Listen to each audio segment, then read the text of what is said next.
So here we are, the review of the Ecco Biom 2.1 cross country. Let's roll that intro and get on with it.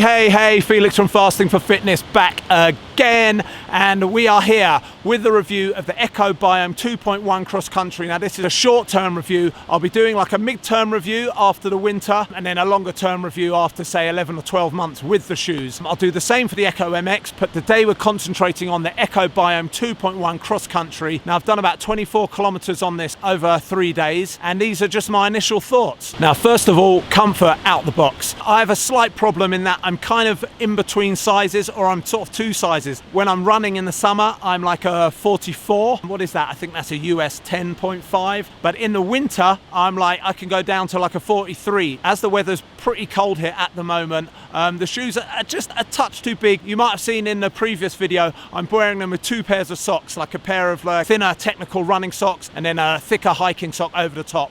And all I can say is they are super comfy, straight out the box, nothing to worry about there. The support in the shoe is very interesting. There's a lot of support under the middle of the foot. The toe box has a lot of room, so if you've got wide feet, you should be fine. And the heel support is fantastic too. It's not like any other shoe I've worn, and I really like it. And it's a really nice feeling. It gives you space in the toe box for your toes to move, but it hugs the middle of your foot. It's very interesting. I would say try these out. And comfort brings me on to the actual feel of the shoe on the foot whilst you're running. Now bear in mind, on Ecco's website, it doesn't actually mention that these are for running, even though they're called Biom 2.1 cross countries. It doesn't mention that they're for cross country or trail running. Now, if you look at the design, you look at the grip, they are for trail running, I'd say. They're for hiking, they're for running, and the good thing is they are great for trail running. They're an interesting shoe in that it looks like a regular trail running shoe, you know, lots of support, kind of sneaker style, but when you put it on, and they do mention this on the website, you can really feel the trail. Now that can be good and bad, right? For me it's good. I like to feel the trail, and this time of year I don't like running in minimal or barefoot shoes.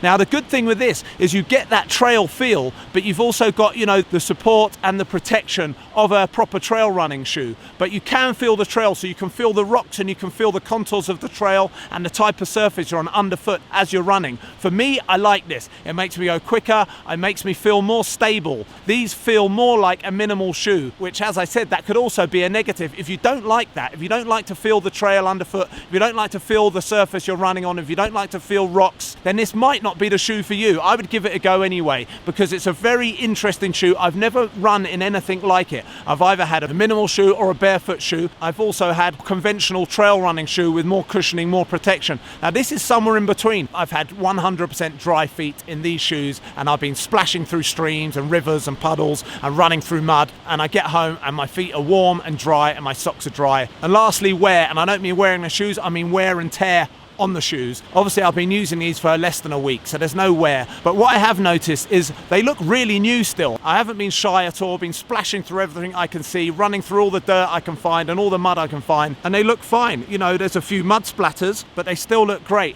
And obviously, like I said, I'm going to be doing a long-term review after 12 months. So October 2024, I'm going to do a long-term review, and then we're going to really see how these shoes have held up to a year's use and abuse in the mountains of France. Now the bit of sun I had is just heading behind a big cloud over that way. I'm standing in the shade, my fingers are getting pretty cold now, so I'm going to wrap it up there. But yeah, super impressed, all positives. Like I say, the only real negative I can think of after this very short time of the shoe is that if you don't like to feel the trail under your foot, maybe this isn't for you, but I'd still give it a try, because like I say, it's like in between a regular trail shoe and a minimal shoe. I like feeling the trail underfoot. It makes me feel more confident, it makes me run faster, and it also is good for your brain. You've got to actually look where you're putting your foot. You can't just thump through everything. But yeah, I think it's a great shoe. It's a great first few days with it, and I'm looking forward to putting it through its paces throughout the winter. If you haven't subscribed to the YouTube channel, please do that now. It's youtube.com/fasting4fitness, all one word, and please subscribe there. Click that notification bell so you know when the next video is gone up. Apart from that, I'm going to pack up my stuff, get the shoes back in a bag, warm my hands up,